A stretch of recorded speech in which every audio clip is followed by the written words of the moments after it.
سب سے پہلے ہم اور آپ ایک مرتبہ اپنے آقا و مولا جناب محمد صلی اللہ علیہ وسلم کی بارگاہ اقدس میں نصب پیش کریں اور درود پاک کی ہدیہ پچھاور کریں، بآواز بلند پڑھیں اللہم صلی علی سیدنا محمد بارک وسلم صلو علیہ السلام علیکہ یا رسول اللہ صلی اللہ علیہ وسلم۔ حضرات،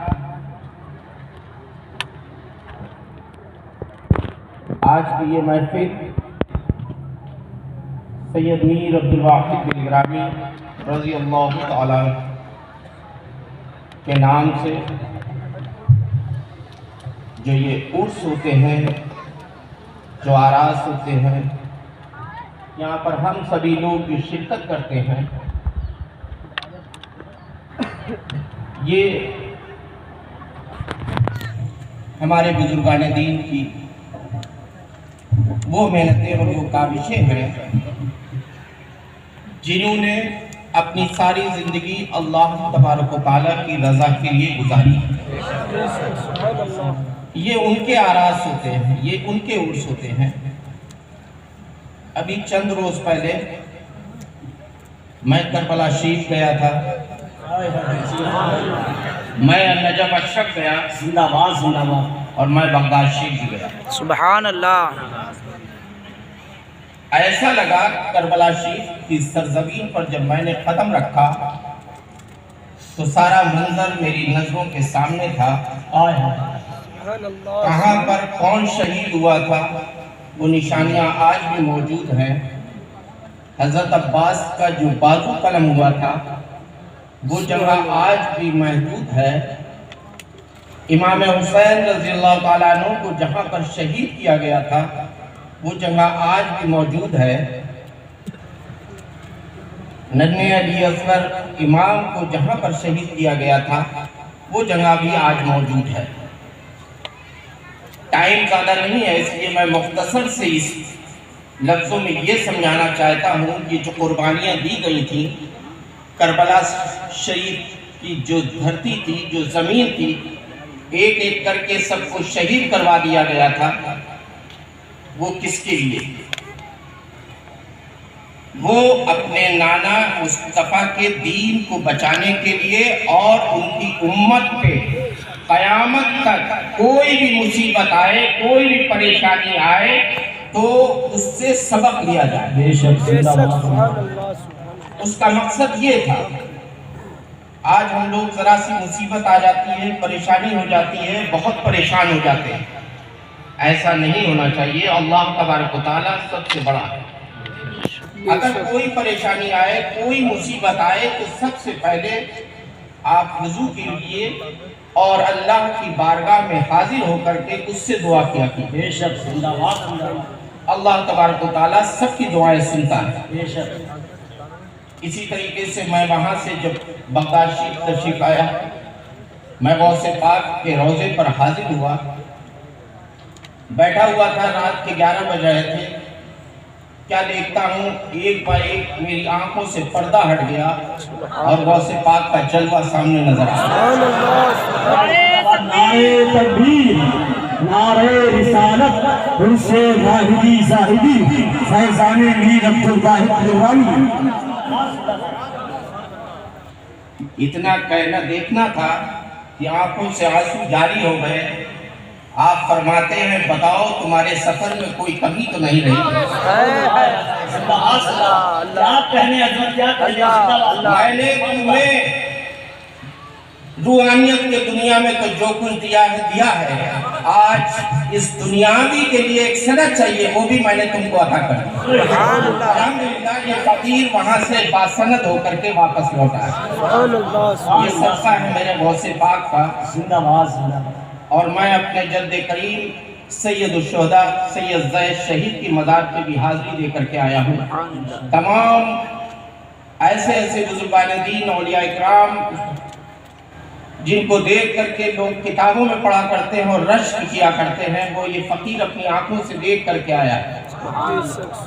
لیکن جو یہاں کا ایک مقصد ہے ہم لوگوں کا، جو جانثاریں ہوئی ہیں شروع سے لے کر اب تک، یہ سادات اکرام نے جو قربانیاں دی ہیں وہ اس لیے دی ہیں یہ دنیاوی اس کے لیے نہیں دی گئی ہیں، یہ آپ کی آخرت میں بچانے کے لیے دی گئی ہیں، آپ کی آخرت کو سنوارنے کے لیے دی گئی ہیں، کل تاکہ ہمارے نانا مصطفیٰ کے امتی رسوا نہ ہو سکے۔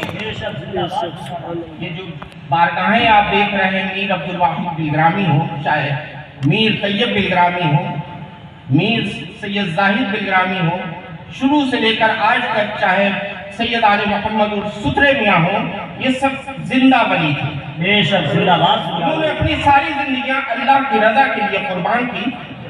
آج لوگ ان کی مزاروں پہ جو ہاتھ اٹھا کر کے ان کے وسیلے سے دعا کرتے ہیں، اللہ تبارک و تعالیٰ ان کی دعاؤں کو فوراً قبول کرتا ہے۔ کیوں؟ کیونکہ انہوں نے اپنے رب کو راضی کیا ہے، انہوں نے اپنے رب کو راضی کیا ہے۔ جب یہ دعا کر دیتے ہیں کسی کے لیے بھی، اللہ تبارک و تعالیٰ اس کو پوری کر دیا کرتے ہیں۔ کہنے کا مقصد یہ ہے، ہمیں اور آپ کو بھی اپنے دل کے غلاظت کو دور کرنا چاہیے، دل میں جو کینہ ہے اسے دور کرنا چاہیے، تمام برائیوں کو دور کرنا چاہیے۔ خدا کی قسم جب تک اس کا سجدہ قبول نہیں ہوگا جس کے دل میں ذرہ برابر بھی رائے کے دانے کے برابر کسی کے لیے بغض اور کینہ،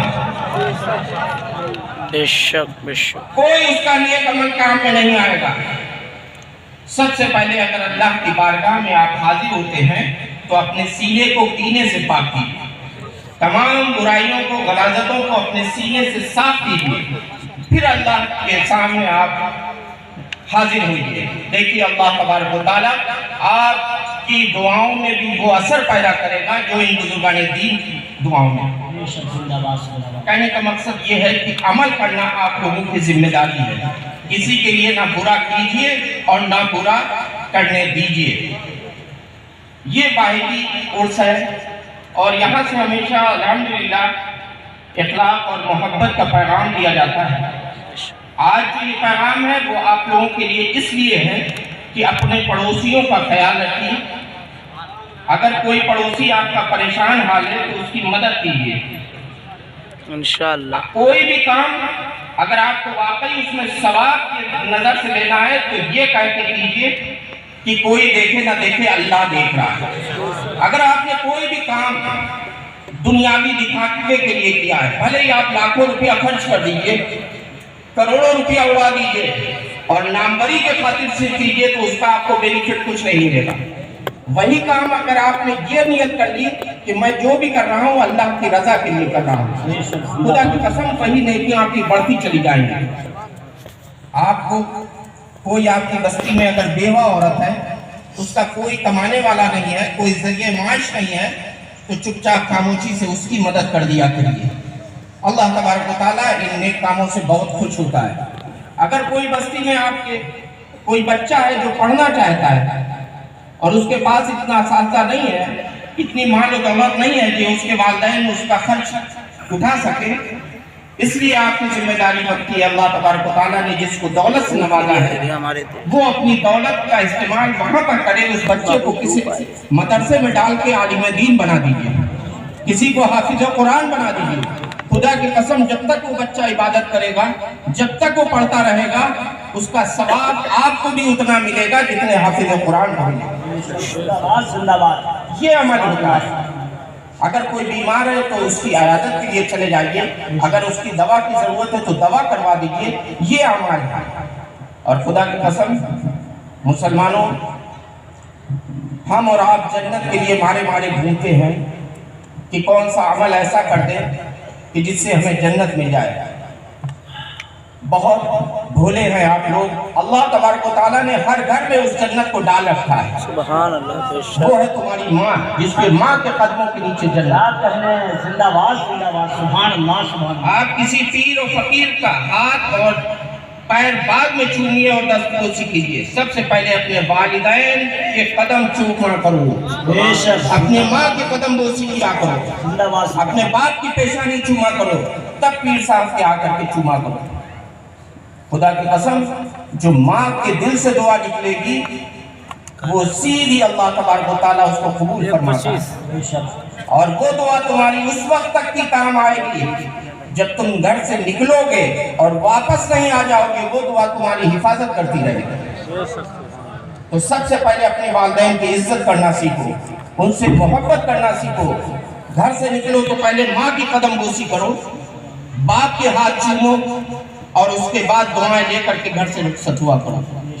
اس واحدی کانفرنس اور اس واحدی جو زاہدی عرس چل رہا ہے اس کا بھی یہی پیغام ہے کہ آپس میں اتحاد اتفاق پیدا کریں، آپس میں پیار و محبت سے رہیں۔ اگر کوئی غلط کر رہا ہے تو اسے کرنے دیں، اگر آپ کے ساتھ کوئی زیادتی ہے تو ہونے دیجئے، اسے چھوڑ دیجئے اللہ کے اوپر، کوئی دیکھے نہ دیکھے اللہ دیکھ رہا ہے۔ آپ لیکن عمل اچھے کرتے رہیے، کون کیا کر رہا ہے ہمیں اس سے نہیں مطلب، ہم کیا کر رہے ہیں ہمیں اپنے آپ سے مطلب ہے۔ ہمیں اپنے سینے کو کینے سے پاک کرنا ہے، ہمیں تمام برائیوں اور غلاظتوں کو دور کرنا ہے۔ تمام جو دنیا میں یہ آج کل شوچے بازی چل رہی ہے، ایک دوسرے میں اونچی اونچی باتیں کرنا الٹی سیدھی، وہ میں اس چکر میں نہیں پڑتا ہوں۔ میں سیدھا کام کرتا ہوں صرف اللہ کی رضا کے لیے۔ کوئی بھی آئے میری خانقاہ سب کے لیے کھلی ہوئی ہے، بے شک کوئی بھی پریشان حال ہو سب کی مدد کر دیتا ہوں جو مجھ سے ہوتا ہے، اور اللہ تبارک و تعالیٰ اسے میں دن دونی رات چوگنی ترقی بھی فرما رہا ہے اور سب کو شفا بھی ہو رہی ہے۔ سبحان اللہ۔ کہنے کا مقصد یہ ہے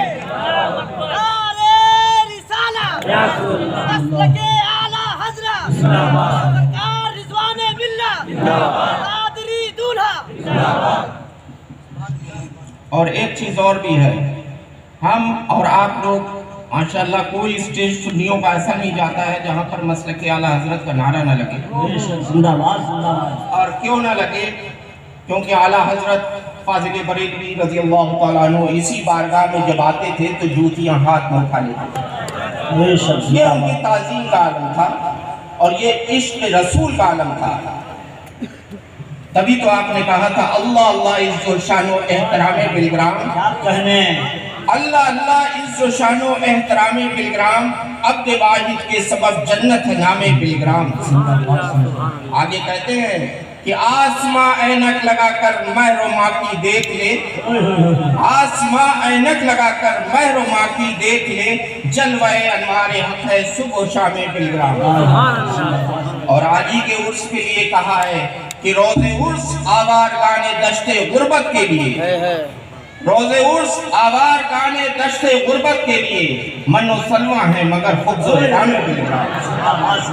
تو یہ آج کا جو دال روٹی ہے اس کو آپ ضرور تبرک سمجھ کر کے اسے کھائیں اور بہت ہی ادباً بیٹھ کر کے کھائیں۔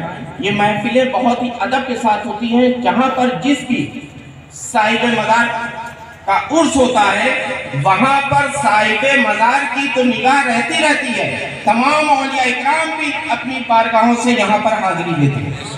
کہیں بھی کوئی بھی اللہ کا ولی ہو، ایک دوسرے کی مزاروں پہ جاتے ہیں، ایک دوسرے کے مقامات پہ جاتے ہیں اور بہت ہی اپنے فیض و برکات سے سب کو مالا مال بھی فرماتے ہیں۔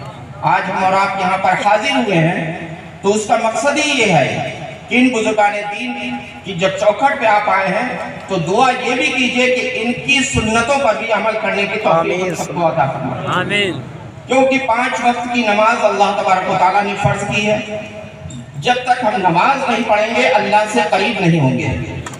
جب نمازوں کی پابندی کریں گے، 5 وقت بندہ حاضر ہو، آپ ایک مثال کے طور پہ اگر کوئی بندہ آپ کو 5 وقت آ کر کے سلام کرے، ایک دن آپ اگنور کریں گے، 2 دن کریں گے، چاہے جتنا میلا ہو، کچیلا ہو، گندا ہو، چاہے جیسا ہو، ایک وقت وہ آئے گا کہ اس کی طرف نگاہیں اٹھی جائیں گی اور آپ خود پہ خود کہیں گے بتاؤ کیا بات ہے۔ اسی طریقے سے چاہے جتنا گنہگار ہو، 5 وقت کی اگر نماز پڑھتا ہے، ہر وقت گڑگڑا کے اپنے رب تعالیٰ سے دعا کرتا ہے تو اللہ تبارک و تعالیٰ اس کے تمام گناہوں کو معاف کر دیا کرتا ہے۔